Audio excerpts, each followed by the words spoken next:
MP Developers launching MP Petals வரும் September 13, 14, 15 launching நடைபெறுகிறது. இப்போது குன்றத்தூரில் மெட்ரோ கிராண்ட் சிட்டி அருகில். கால் 8524806806. மூத்த பத்திரிகையாளர் TSS மணி அவர்கள் இணைந்திருக்கிறார். வணக்கம் சார், இணைப்பில் வந்தமைக்கு நன்றி. தற்போது விஜயோட தமிழக வெற்றி கழகத்தை இந்திய தேர்தல் ஆணையம் அங்கீகரித்திருக்கிறது. இது தொடர்பான உங்களுடைய முதற்கட்ட பார்வையை பதிவு பண்ணலாம் சார். முதல்ல அங்கீகாரம் என்பது தேர்தல் ஆணையத்துல சில அடிப்படை விதிகள் இருக்குது.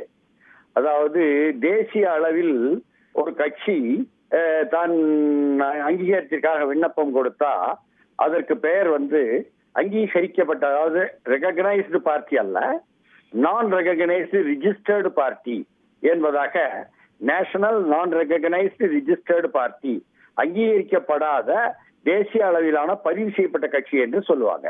அதே மாதிரி பிராந்திய அளவில், மாநில அளவில் ஒரு கட்சி அங்கீகாரத்திற்கான விண்ணப்பம் கொடுத்தால் உடனே அவர்களை ரீஜனல் ரெகக்னைஸ்டு பார்ட்டி என்ற பட்டியலில் கொண்டு வர மாட்டாங்க.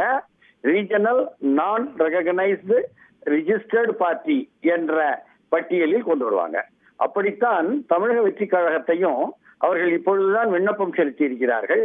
இப்பொழுது அவர்களுக்கு ரிஜிஸ்டர் என்ற பதிவு செய்யப்பட்ட கட்சி என்பதாகத்தான் கொடுத்திருக்கணும். அதை கொடுத்த பிறகு அவர்கள் தேர்தலில் நின்று இந்த தேர்தல் ஆணையம் சொல்லக்கூடிய சில விதிகளின் அடிப்படையில் அவர்கள் எத்தனை வாக்கு சதவீதம் பெறுகிறார்கள் என்பதை ஒட்டி அவர்களுக்கு அங்கீகாரம் என்பது கொடுக்கப்படும். அதனால் இதை தமிழக வெற்றி கழகம் பிராந்திய அளவிலான பதிவு செய்யப்பட்ட, அங்கீகரிக்கப்படாத பதிவு செய்யப்பட்ட என்ற வார்த்தையை அவங்க பயன்படுத்துறாங்க. யாரு? தேர்தல் ஆணையம்.